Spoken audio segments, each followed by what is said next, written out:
Sebelum pengguna atau admin melakukan login, kita perlu mengisi database agar nanti ketika sistem dijalankan, tampilan bisa sesuai dan mengarah langsung sesuai dengan role yang sudah kita punya.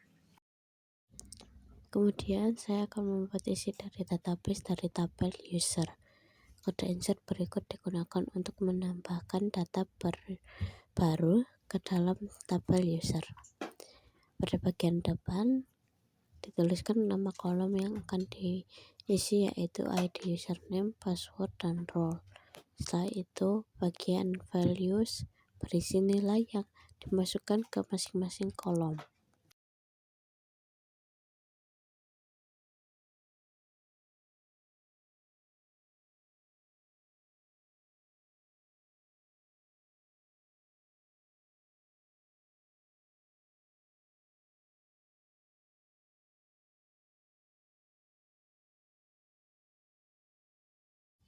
Nah, di sini masih ada yang error. Ternyata di bagian kode programnya masih ada huruf yang kurang. Jadi saya akan menambahkan, kemudian data berhasil dibuat. Kemudian saya pergi ke halaman file form1.js. Di sini saya akan mengcoding sesuai dengan catatan yang sudah ada sebelumnya. Kemudian saya mengisi sesuai dengan nama yang ada di tampilan desain agar pemanggilan tidak error.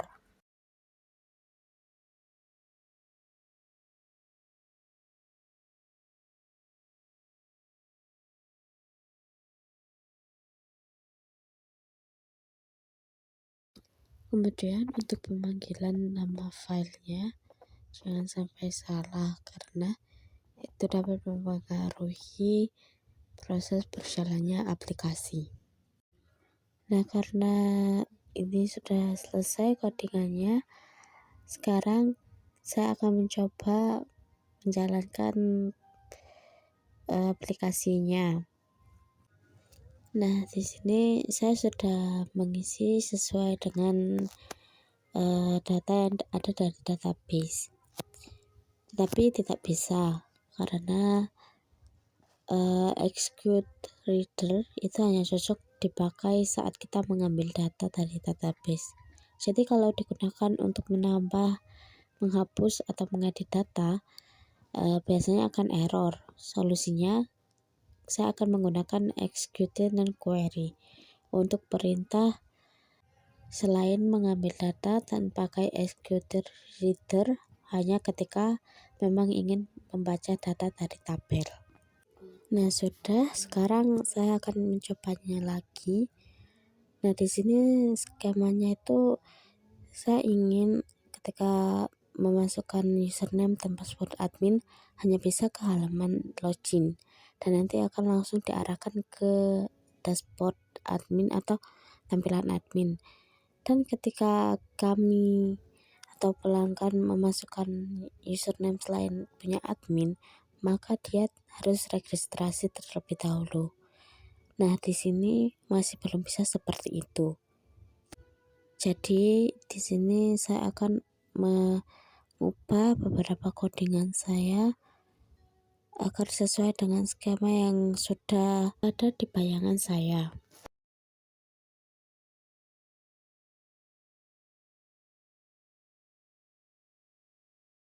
Di sini sudah terpasang beberapa kodenya, tapi masih error pada bagian kurung awal.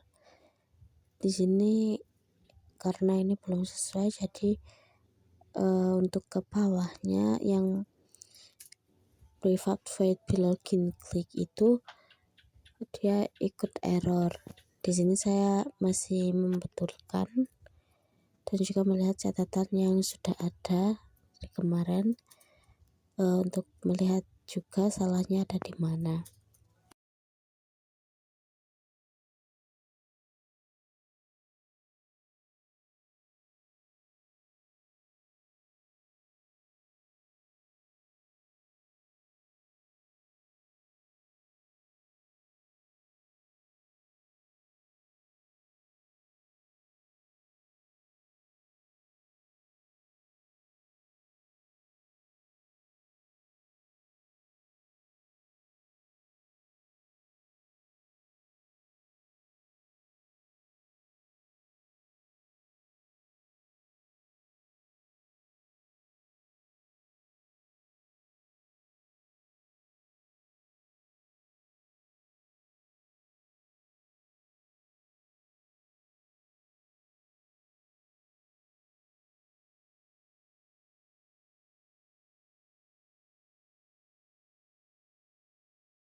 Nah, di sini sudah selesai.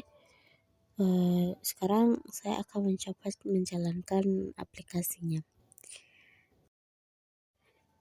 Nah, untuk tampilan pertamanya untuk masuk ke akun ternyata skema masih belum sesuai dengan yang saya inginkan. Jadi ini saya akan coba ubah lagi kodenya sampai menemukan skema yang pas sesuai dengan alur yang sudah saya bayangkan. Saya melihat skripnya dari file sebelumnya maupun dari catatan notepad. Di sini saya sudah coba mengoding untuk button insertnya.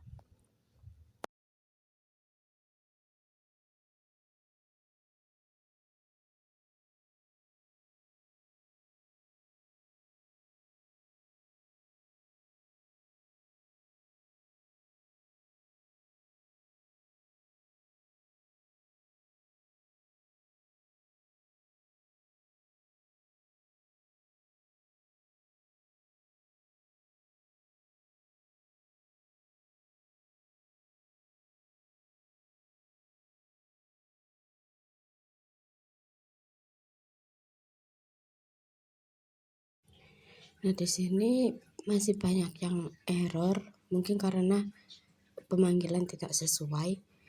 Tetapi ini saya masih menyesuaikan nama yang sesuai dengan yang ada di database.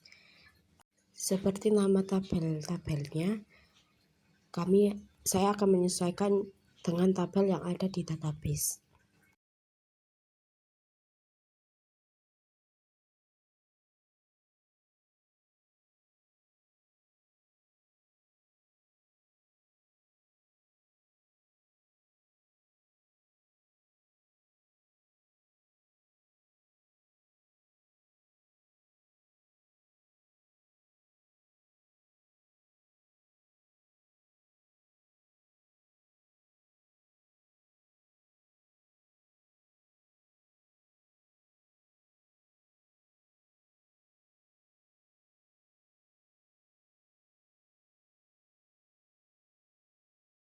Nah, di sini ternyata komennya tidak sesuai dengan inputan yang ada di sebelumnya.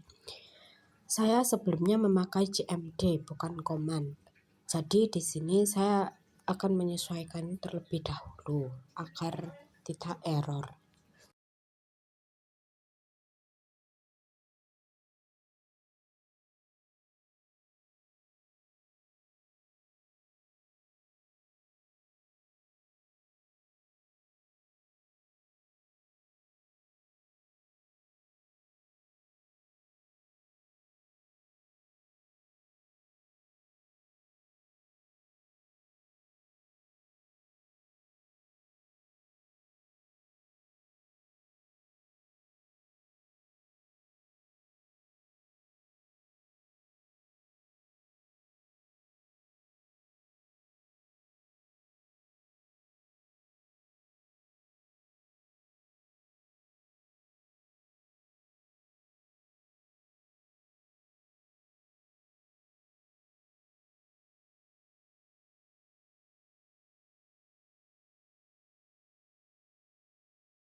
Kemudian di sini masih error karena memang belum ada aksi input valid dan juga clear input.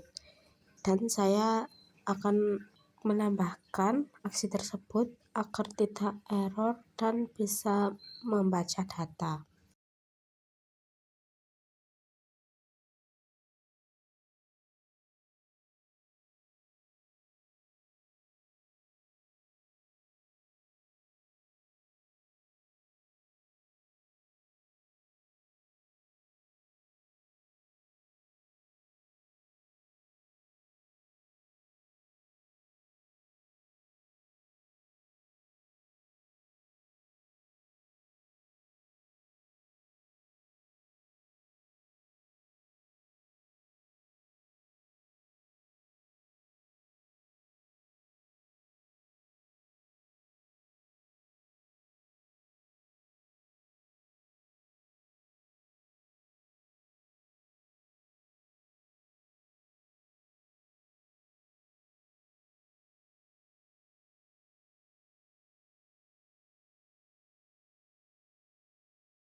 Kemudian di sini saya mengisi script untuk data grid view.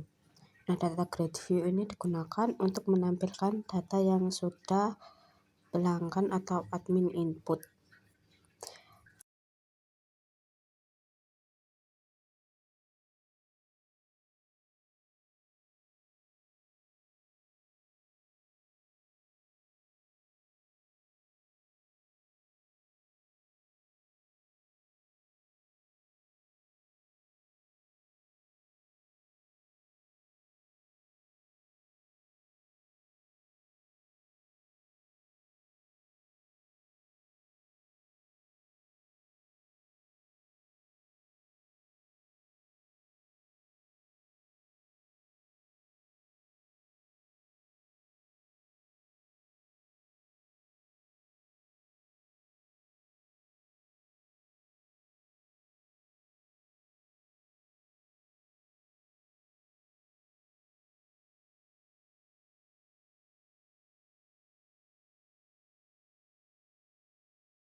Di sini masih banyak yang merah.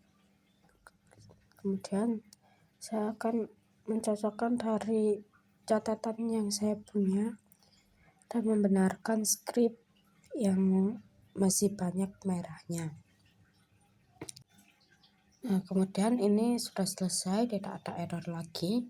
Sekarang saya akan coba menjalankan aplikasi yang sudah saya buat. Kira-kira sudah sesuai dengan yang saya inginkan atau belum.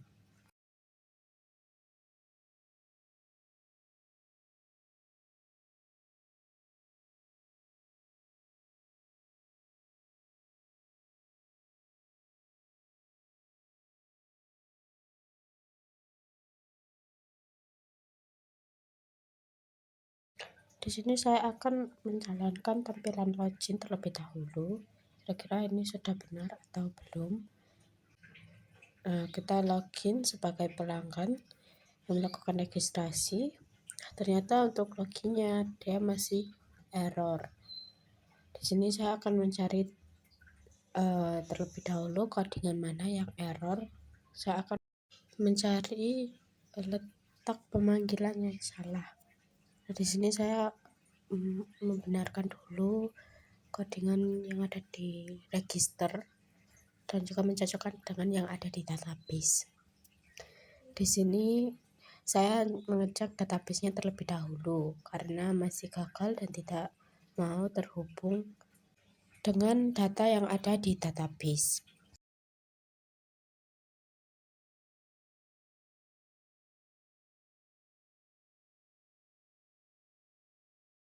Nah, ini juga masih error ternyata.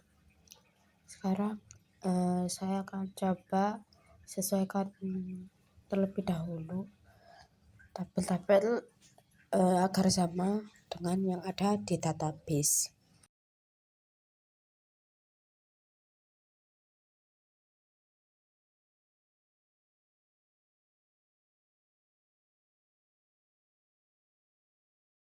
Kemudian di sini saya melanjutkan mengoding untuk CRUD tampilan tagihan. Di sini saya juga menyesuaikan tabel sesuai dengan tabel yang ada di database agar pemanggilan nanti bisa berjalan dengan lancar.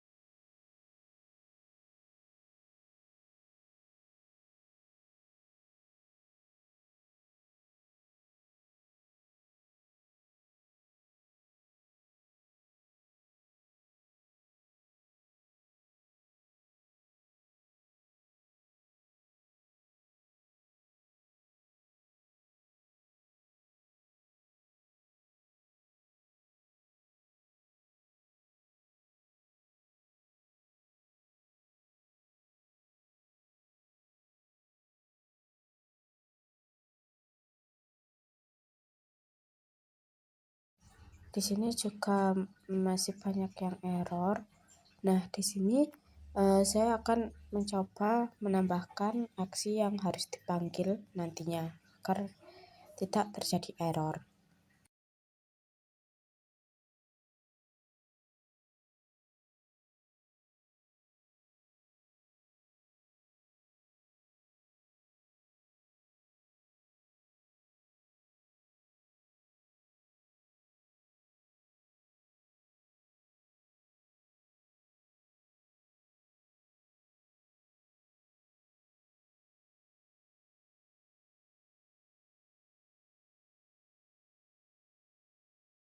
Kemudian di sini saya menambahkan if conrow. Dia berfungsi untuk mengecek apakah hasil datanya kosong. Kalau data kosong, maka dia akan menampilkan pesan data tidak masuk atau data tidak ditemukan, karena memang tidak ada data yang ditemukan.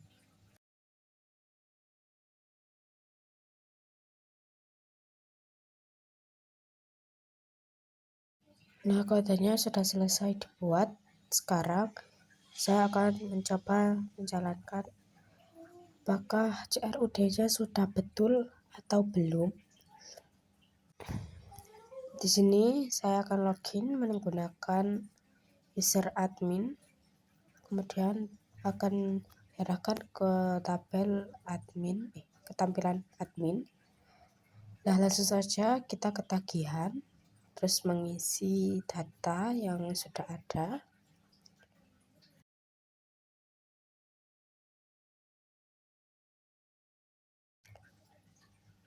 Nah, jika sudah mengisi, saya di sini akan coba klik insert agar data tertambahkan di tampilan data grid view. Nah, di sini ternyata terjadi error, namun saya masih belum paham itu errornya kenapa. Nah, ini untuk search juga masih belum sesuai.